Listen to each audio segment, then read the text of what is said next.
Hey everyone.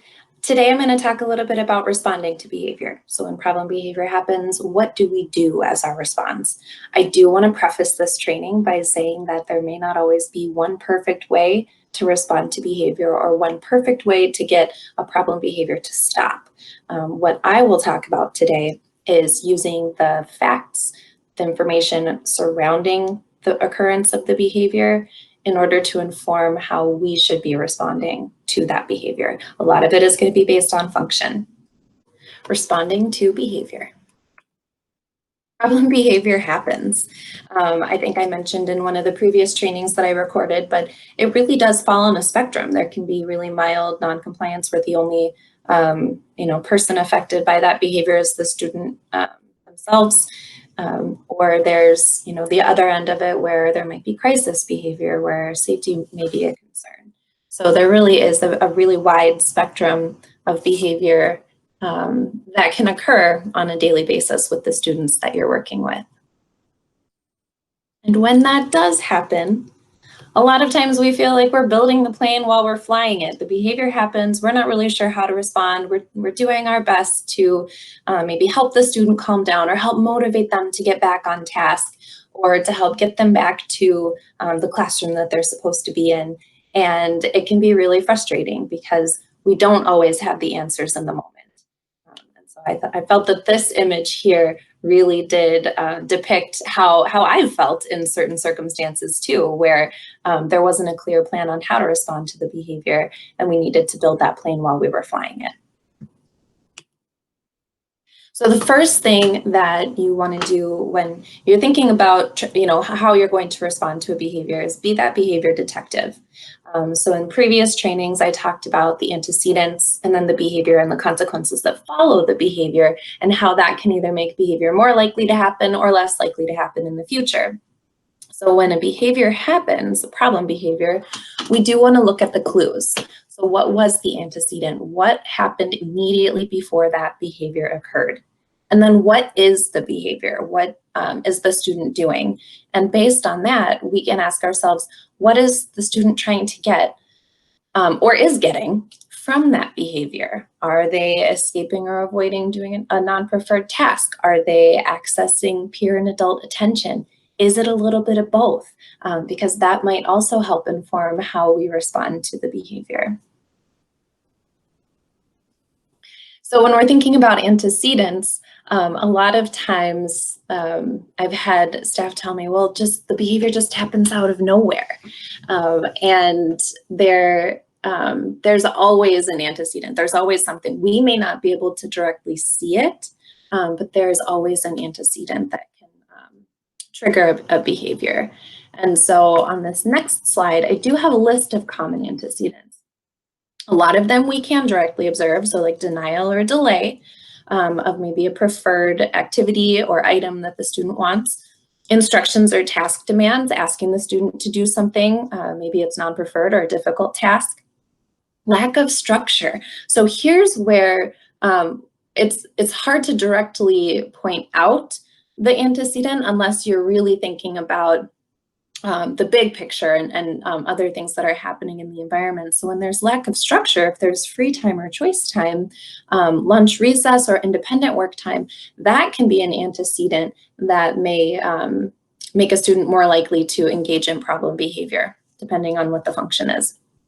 Transitions, moving from one activity to another, moving from one location to another. Presence or close proximity of others. So it could be specific adults, specific peers that might elicit different behaviors with other students. Changes in routine or expectation, lack of engagement or reduced attention. That is another one that is hard to directly observe. So a lot of times when I would have a staff member come and tell me, well, I don't know what to put for the antecedent for this behavior because we were just sitting there, at the lunch table and then the student turned and started hitting a peer.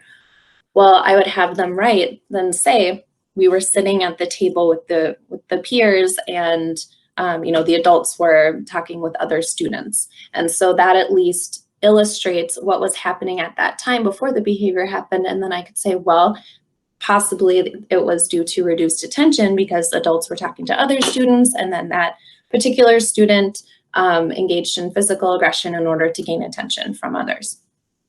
So that's just one example there.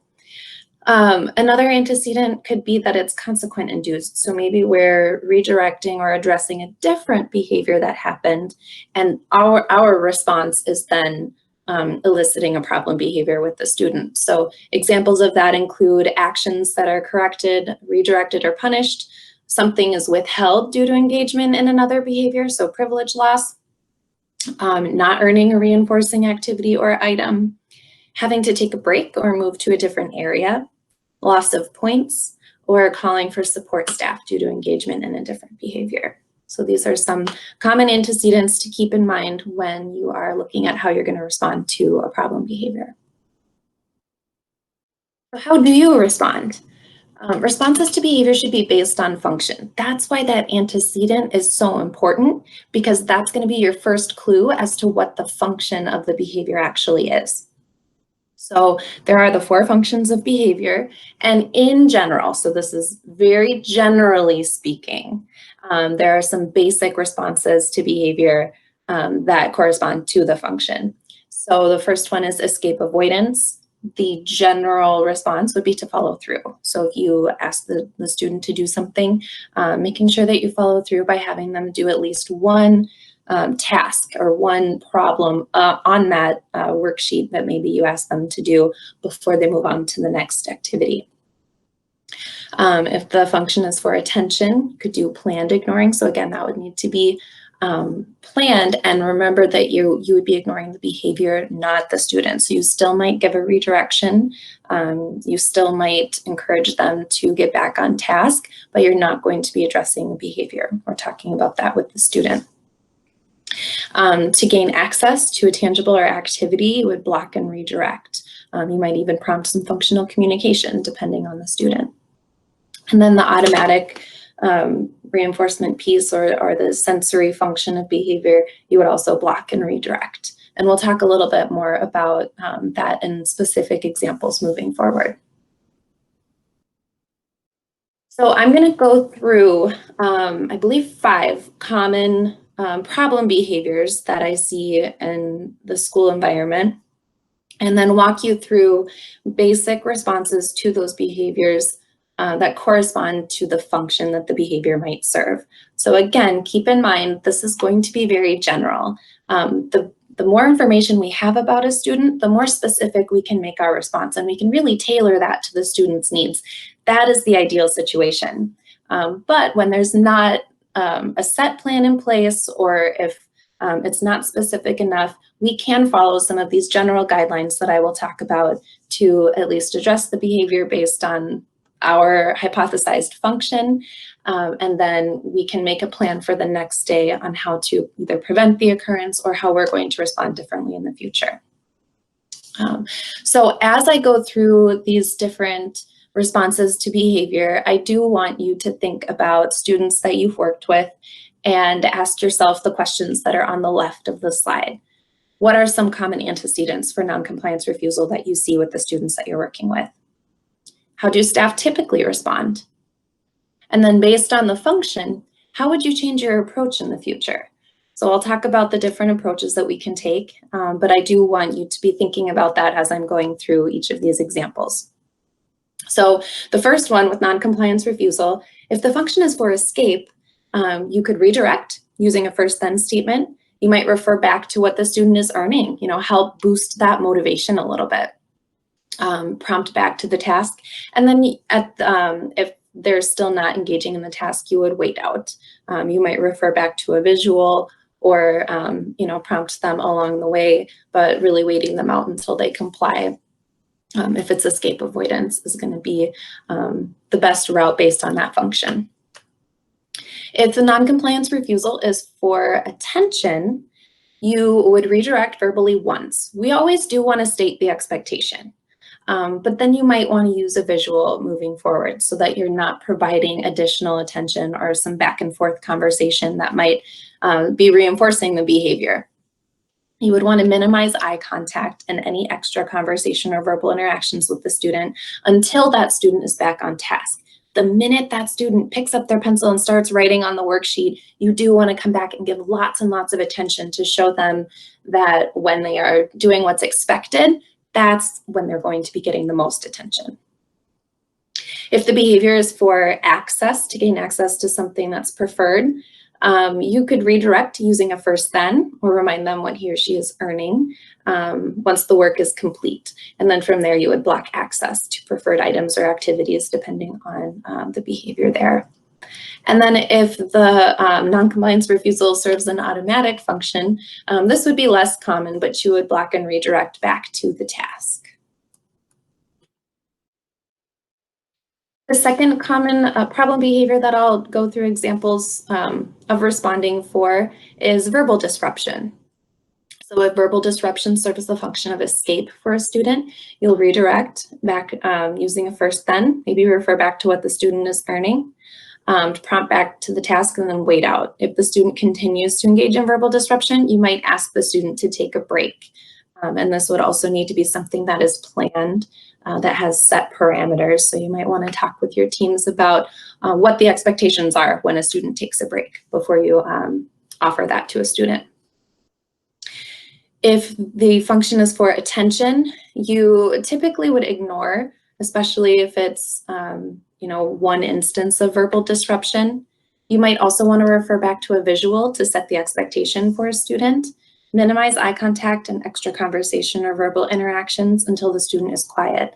Then pivot back and provide praise. So again, in that split second that the student is quiet or attending to the lesson or engaging in whatever expected behavior is in that moment, you do want to pivot back and provide them that attention to show them when I'm on task, I get way more attention.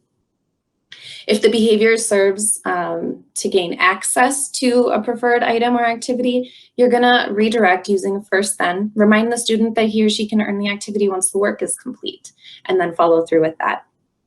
And then if the verbal disruption serves an automatic function, you might want to redirect back to the task or ask the student a question that he or she will likely answer and then redirect. So kind of helping them kind of refocus back on what's happening in the moment. So when I think about an automatic function of verbal disruption, I think about a student who might be scripting or who might be singing or who might be reciting something that they heard previously that they like to hear. They're enjoying, talking about that movie scene or singing that song. And so asking them a question that they will likely answer and then redirecting kind of helps build momentum back towards attending to the people in the environment that are around the student, and then completing the task or working on the activity that is happening at that time. Common behavior number 3 is elopement. This is everyone's most challenging behavior because it really is difficult when the student is running around the building or possibly even leaving the building, and then that presents a big safety concern. So when the elopement serves the function of escape, again, you'll want to redirect using a first then, refer back to what the student is earning, prompt back to the task, and wait out. You'll also want to monitor the student and make sure that you know where they are if they are eloping within the building. Waiting out is really hard with elopement. However, if the behavior is not posing a safety concern, there's not a whole lot more that you can do in that moment. But what you can do is take note of the antecedent, take note of the behavior, when they're eloping, what are they doing during that time? And then meet as a team, maybe at the end of the day or the beginning of the next day, and make a new plan for what you're going to do to maybe prevent that occurrence or, decrease the task demand and rebuild up so that the student can tolerate the specific task that maybe was the antecedent that triggered the behavior. So and we'll talk about that a little bit later on, but I do want you to think about those things as we go through these different examples. If the function of elopement is for attention, you're going to state the expectation once verbally and then maybe refer to a visual. I'm a big supporter of visuals, especially when the function is for attention, because it can continue to set the expectation or remind the student of what they need to do without us providing additional attention and potentially reinforcing the behavior. You'll want to minimize eye contact and extraverbal interactions until the student returns to the classroom or the expected location. If the function is to gain access to a preferred, you're going to redirect using a first then, remind the student that maybe they can earn that activity once the work is done, and then block access to items as you are able to, or be proactively closing doors so that they can't get in to gain access to that preferred item or activity. And then if the behavior serves as automatic reinforcement, you will just want to redirect the student back to the classroom, but consider adding in some proactive movement breaks. Maybe it's movement that the student is seeking. And so again, thinking about those antecedents and what the behavior looks like, you can make a plan to be more proactive the next day. The fourth common behavior I'll talk about is physical aggression. If physical aggression serves the function of escape, you're going to want to block attempts at physical aggression, redirect back to the task, or direct the student to take a break. If the function is for attention, you will block attempts, again, at physical aggression, redirect using a visual, or direct the student to take a break. Once the student is calm, you can also practice some of that functional communication and show them how they can gain attention using that, or whether it's a communication device that they're using verbally or with a picture. If the student is trying to gain access to a preferred using physical aggression, you're going to want to block and then redirect using a first then, or direct the student to take a break. And then if the behavior serves as automatic the automatic function, you'll block and redirect, maybe even to a replacement behavior if possible. So if the student is hitting staff, maybe you redirect them to hitting a beanbag. This is something that should be taught prior to the behavior. Once students are in a behavior, it is really difficult to teach and prompt a new skill or something that they haven't practiced before. But in the moment, if you can model it and at least try to redirect, that could be helpful. Again, you're going to want to come back and talk as a team to discuss what you're going to do the next time this behavior occurs, or how you're going to be more proactive in the future. It is important to note that with physical aggression, you may need to clear the room, or trained staff may need to use district-approved crisis intervention strategies for any of these functions to maintain safety. When it comes to these bigger behaviors that can pose a safety concern, safety is the top priority. So elopement, physical aggression, property destruction, those types of behaviors that can cause safety concerns, that's going to trump any type of response. Responding and making sure that we're maintaining safety is the most important thing for our students and for our staff. So just remember that too as we're responding to behavior. And also refer back to your district's policies and procedures regarding crisis intervention and restrictive procedures. The last common behavior I'll talk about is property destruction. So if the property destruction serves the function of escape for the student, you're going to want to block attempts if you're able and move dangerous items out of reach. Redirect back to the task, or direct the student to take a break and then follow through with that task once they've calmed down. If the function is for attention, you're going to block attempts if you're able to and move dangerous items out of reach. So again, our first priority here is safety. You'll minimize verbal interaction and then redirect using a visual, or direct the student to take a break. So again, once we get to these behaviors where there's bigger property destruction, maybe throwing chairs or flipping tables, that student may need some time to calm down before they're able to come back and comply with the task, or engage in a replacement behavior. If the function is to gain access to a preferred item or activity, you're going to block access to the preferred and redirect using a first then, or direct the student to take a break, again, depending on the intensity of the behavior. And then if the behavior serves as automatic reinforcement, you're going to block and redirect to a replacement behavior if possible. You might also need to clear the room with property destruction, especially if there's a safety risk involved.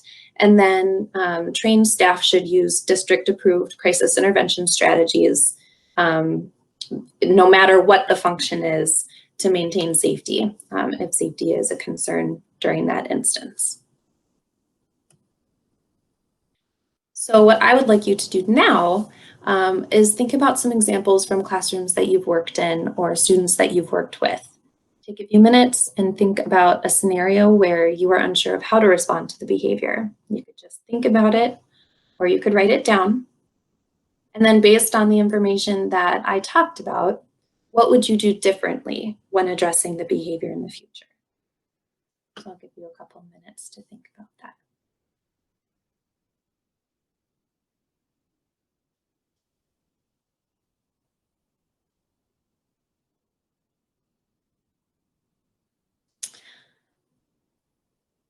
All right.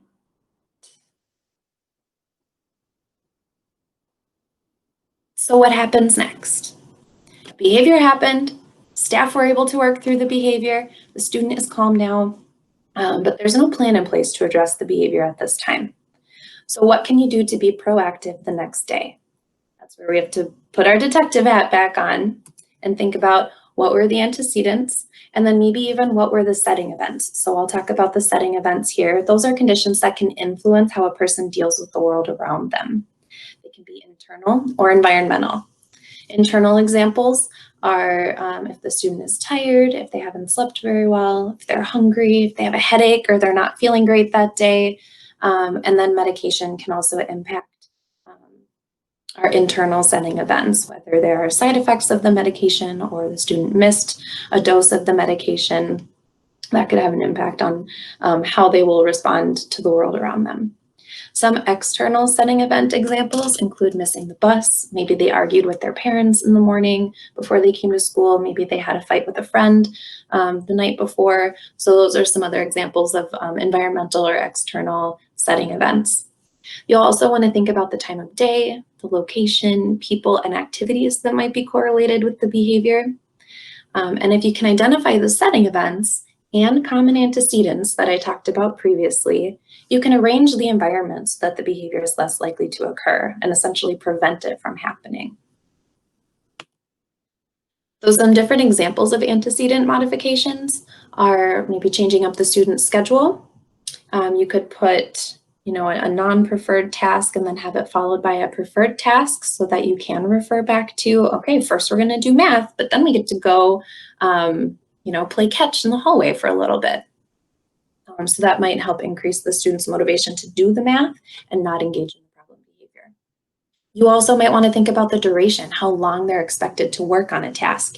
If the student was on task for a solid 10 minutes and then just lost it and started having a meltdown or one of those bigger behaviors, then think about, okay, if they can tolerate 10 minutes, maybe we're going to stop at 9 minutes and reinforce, and then slowly start stretching that back out so that they can work for the entire expected time. You could consider different changes in the environment. Is lighting impacting the student? Is noise impacting the student? Are there a lot of people coming in and out of the room and it's becoming a distraction? Where is the student seated in the classroom? Different things like that can be changed or modified to help prevent occurrences of the behavior. You can also think about language, how you provide the instruction to the student or how you state expectations, and think about maybe phrasing things in the positive or reminding the student of what he or she is earning, making sure that that motivation is there before you present the task demand. And then you could also think about attention and interaction. You want to catch students being good, giving them that attention when they are on task, when they are doing what's expected, when they're calm, and catching every little thing that they do so that you can provide that attention and show them that when they're doing what's expected, that's when they get more attention and interaction. Now, I have this visual here of the Band-Aid over the crack because antecedent modifications might help prevent the occurrence of a behavior, but it's not going to replace or change the behavior. That behavior will still be there, but these changes can help give you some time to develop a plan for how you're going to teach or how the team is going to teach a replacement behavior, how they're going to prompt it, how it's going to be reinforced, so that ultimately you can also work towards changing the behavior as well. So these can help, antecedent modifications can help in the meantime while you're developing that plan, but they don't necessarily make the behavior go away. And the last piece is data collection. Document, document, document. When a behavior happens, make sure that you are writing down what the antecedent was, how long the behavior lasted, how staff responded. This is going to be really important to help identify patterns in the behavior and then help you to solidify what you think the function is so that you can better address the behavior in the future. ABC data is most helpful for identifying those antecedents and function. Frequency and duration data are helpful for baseline measures. So again, if you have, how many times per day they're engaging in problem behavior or how long per day instances of problem behaviors are happening, that gives you something to compare back to once you do put an intervention in place. And you continue collecting that data. And then there's also scatter plot data that can correspond to time or of the day or different activities that can also be helpful in showing maybe there's a certain time of day where the student is really struggling, or it corresponds to a specific activity that falls in the student's schedule that is a little bit more difficult, and then you can modify in those specific timeframes. If you have any questions at all, feel free to send me an email, and I will do my best to respond or kind of work through any of those scenarios with you. And thank you very much for watching.